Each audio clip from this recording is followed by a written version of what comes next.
Magandang araw sa inyong lahat, saan man kayong sulok ng mundo naroroon.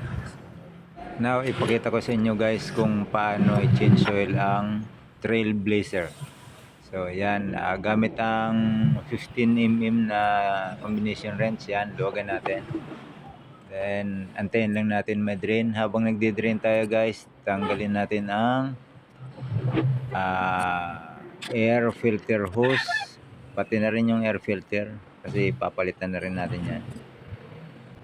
Yan guys, may tatlong ano yan, bolt yung takip ng air filter. Yan. Then hugutin na lang natin yung hose. Nasa ilalim kasi guys yung ano, yung oil filter niya. Yan guys ang oil filter. Yan. Gamit ang ano, socket na ano, 27mm. Yan. Luwagan natin guys. Be careful lang. Kasi plastic rin lang yan, baka mabasag. Yan. Drain na natin. Lagyan na natin ng drain plug.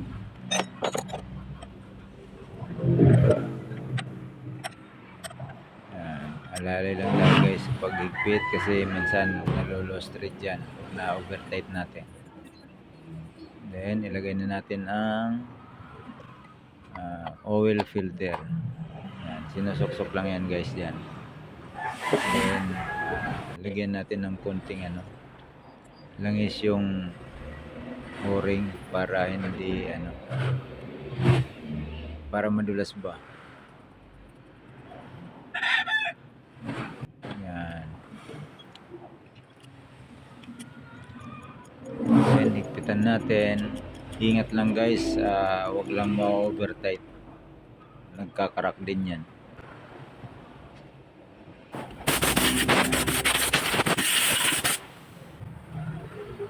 Nanginan ko lang guys ng konti para matanggal lang ang litubok.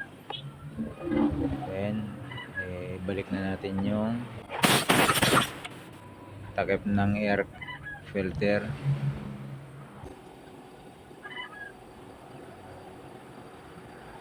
Yan.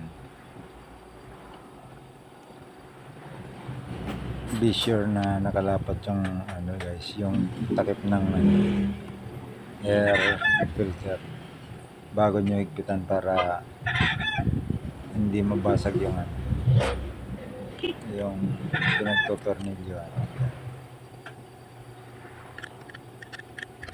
Kailangan laging ano guys, sigurista para hindi tayo nakakasira ng piyesa. Mahirap rin guys ang isang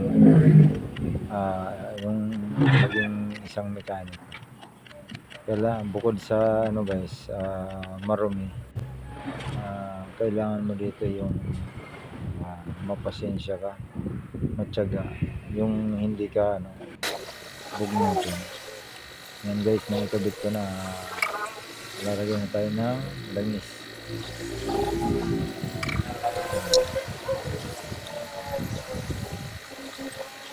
Bali ang nailagay ko pala dyan guys ay ano, bali 6 liters.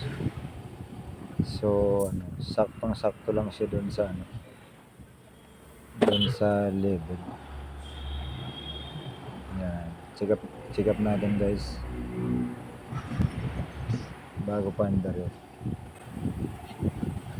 Double check lang kung ano, yung cap connected na. Then i-start natin para umakyat ang langis. Then after naman there guys,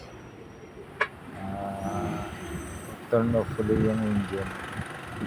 Then saka nyo check upin ulit yung oil level.